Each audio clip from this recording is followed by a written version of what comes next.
Hi viewers, welcome to my channel.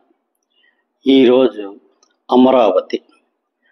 ఈ అమరావతి అంటే ఆంధ్రప్రదేశ్ ప్రస్తుత రాజధాని. దీని చుట్టూ అనేక వివాదాలు. ఈ వివాదాల్లో ఎంతవరకు నిజముంది, ఎంతవరకు దీని మీద దుష్ప్రచారం జరుగుతుంది అనే విషయాల గురించి కొద్దిగా డిస్కస్ చేసుకోవడం ఈ వీడియోలో చేద్దాం. మొట్టమొదటి ఆరోపణ, వేల కోట్ల రూపాయలు ఈ అమరావతి టైంలోనే భూముల రూపంలో చేతులు మారాయని చెప్పి ఒక తీవ్రమైన అభియోగం చేశారు. కాకపోతే ఇక్కడ ఏ రైతుకు కూడా డైరెక్ట్గా డబ్బులు ఇచ్చి వాళ్ళ దగ్గర నుంచి భూములు తీసుకోవడం జరగలేదు.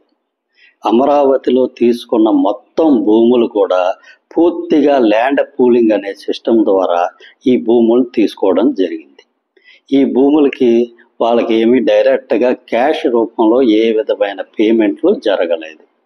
ఇక్కడ చాలామందికి తెలిసే ఉంటుంది, ఏదైనా ఒక బిల్డర్ అపార్ట్మెంట్ కడదాం అనుకుంటే ఏదో ఒక స్థలం దగ్గరికి వెళ్ళి ఆ స్థల యజమానితో ఒక డీల్ కుదుర్చుకుంటాడు. ఏంటంటే అక్కడ ఆ స్థలం ఆయన పేరుని సరెండర్ చేస్తే ఆయనకి ఆ స్థలంలో ఆయన అపార్ట్మెంట్లు కడతాడు. ఒక 20-25 అపార్ట్మెంట్లు కడతాడు. దాంట్లో ఆ స్థల యజమానికి 10-15 అపార్ట్మెంట్లు ఆ ల్యాండ్ వాల్యూని బట్టి అతనికి ఇస్తాడు.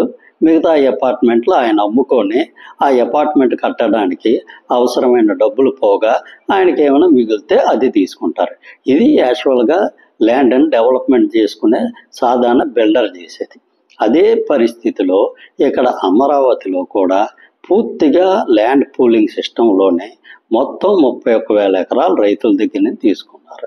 వాళ్ళు ఎవ్వరికి ₹1 కూడా పేమెంట్ చేయలేదు. ₹1 కూడా పేమెంట్ చేయనప్పుడు ఇక్కడ వేల కోట్ల రూపాయల చేతులు మారే పరిస్థితి ఎందుకు వస్తుంది?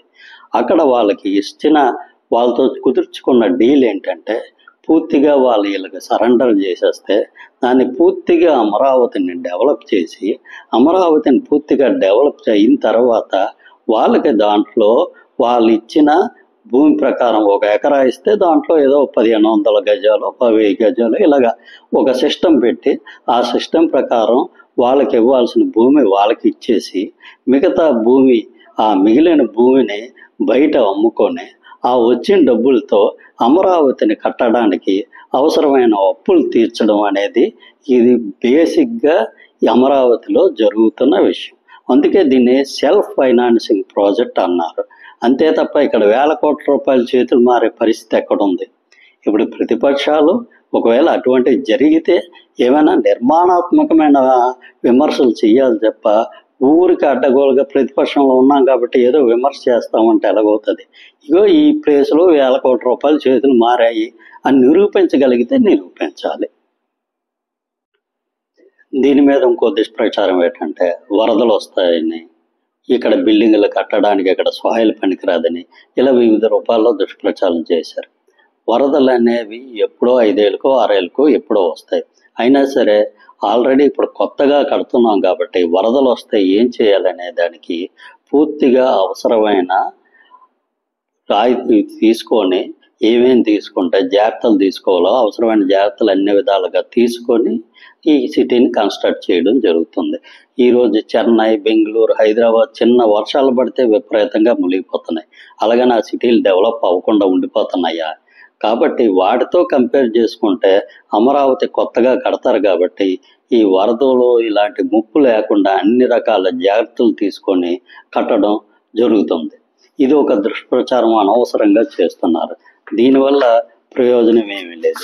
అదీకాక మనకి మేజర్గా మన రాష్ట్రానికి చుట్టుపక్కల ఎంతో భారీ ఎత్తున మౌలిక సదుపాయాలతో ఉన్న నగరాలైనటువంటి చెన్నై, హైదరాబాదు, బెంగళూరు ఇవన్నీ మన చుట్టూ ఉన్నాయి.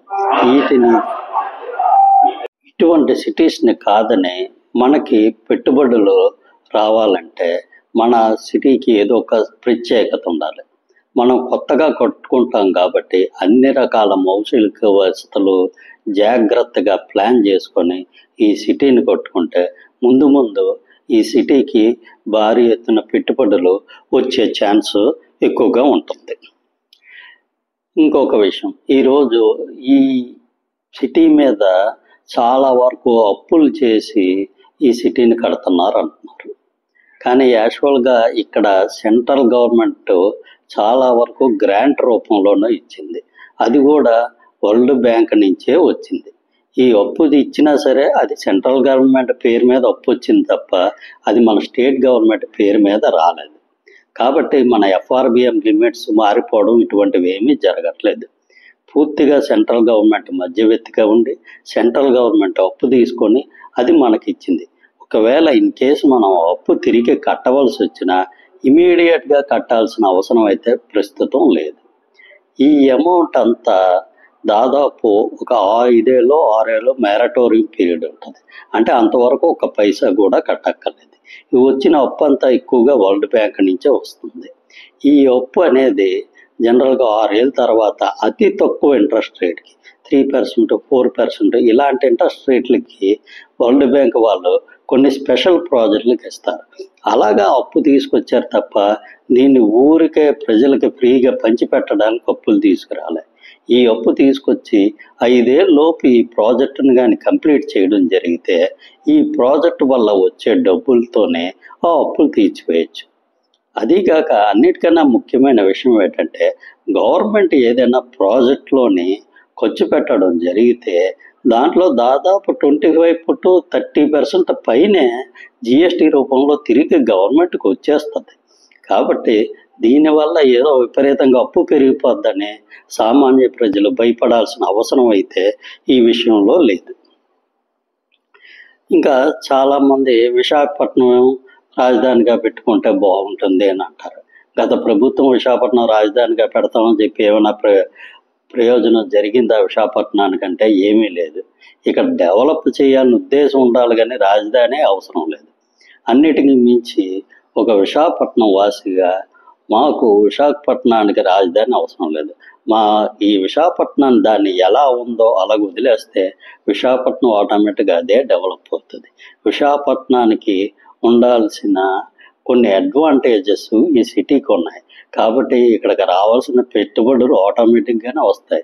ఇక్కడ దీన్ని రాజధాని చేసి దానివల్ల ఈ విశాఖపట్నానికి మరింత నష్టమే జరుగుతుంది తప్ప దీనివల్ల ఏ విధమైన ఉపయోగం కూడా ఈ విశాఖపట్నం సిటీకి జరగదని మా ఉద్దేశం.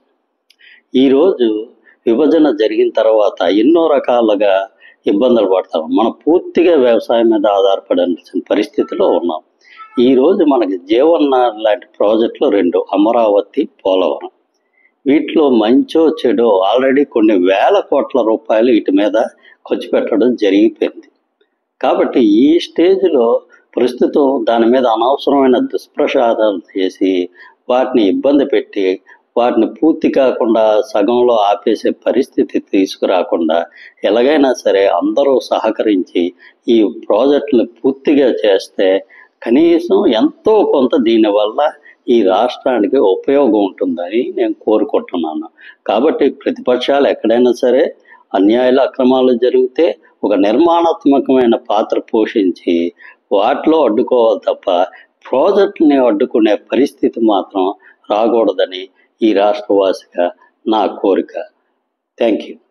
ఈ వీడియోలో కంటెంట్ మీకు నచ్చినట్టయితే సబ్స్క్రైబ్ చేసుకోండి. Thank you.